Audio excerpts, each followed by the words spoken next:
బండి కొనాలంటే ఉత్తగానే అవుతుందా? మోదాలు కొంత పైకం కట్టాలి, నెలకింత కిస్తీ కట్టాలి. ఇంత పెట్రోల్ పోయిందైతే ఉరకదు కదా. దినం తిరిగేటోళ్ళకైతే నెలకు 3-4 వేలు పెట్రోల్ ఖర్చే రావట్టే. మళ్ళా 2 నెలలకోపారి సర్వీసింగ్ చేపియాలి, దానికో ఖర్చు. నడిమిట్లేమన్నా రిపేర్లు వస్తే అట్లా పెట్టాల్సిందే. మన బతుకు బండి నడవాలంటే బండికి ఖర్చు పెట్టక తప్పది. కానీ గీడ చూడుర్రీ, రోడ్డు మీద ఓ 4-5 బైకులు తిరిగితే అందులో 2 ఎలక్ట్రిక్ స్కూటీలే. బాయ్ కాడికి పోవాలన్నా, పనుల మీద బయటికి పోవాలన్నా, ఊర్లో తిరగాలన్నా ఛార్జింగ్ బండ్లే. మళ్ళా కరీంనగర్ జిల్లా గోపాల్పూర్లో 500 కరెంటు బండ్లున్నాయంటే చూడుర్రిగా. తెలంగాణ ఈవీ విలేజ్ అని పేరు పోయింది. ఎక్కువ మటుకు రైతులే వాడుతున్నారు. దాదాపు క్వింటాల్నర 2 క్వింటాల్ దాకా వేసుకొని పోవడానికి, పొలాల దగ్గరికి పోవడానికి కానీ, కూరగాయలు తీసుకొని మార్కెట్ పోవడానికి అనుకూలంగా ఉంది. కానీ కొద్దిగా సారింగ్ పెడతాం, తెల్లారి తీస్తాం అంతే. అదే లింపుకుంటుంది, బంద్ అయింది.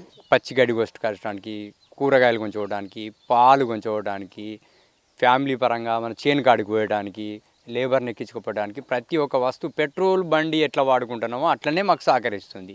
ఊర్ల రైతులంతా ఒకల్ని చూసి ఒకరు గివ్వే కొన్నారట. పెట్రోల్ పోపియాల్సిన పని లేదు, సర్వీసింగ్ చేపియాల్సిన అవసరం లేదు.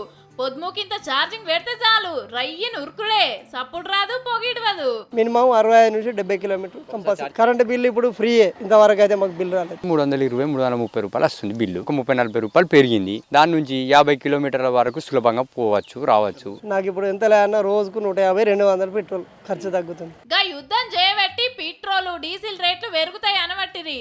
అందరికేమో గానీ గీ ఊరోళ్ళకైతే గా పర్షానే లేదు. బాగుంది ఇప్పుడు యుద్ధం ఏదైతే మన కరెంట్ ఉంటాయి బాయ్. స్కూటీ బండ్లు మంచిగా నడుస్తుండే వరకు ఎలక్ట్రిక్ కార్లు కూడా బుక్ చేస్తున్నారట కొందరు. కానీ 200 యూనిట్ల లోపు ఫ్రీ కరెంట్ కాబట్టి ఛార్జింగ్ ఖర్చు కూడా తప్పినట్టే. కానీ ఏమన్నా ఉపాయం చేసిండ్రా? ఫ్రీ కరెంటు, ఫ్రీ ప్రయాణం, సూపర్ పోన్రీ.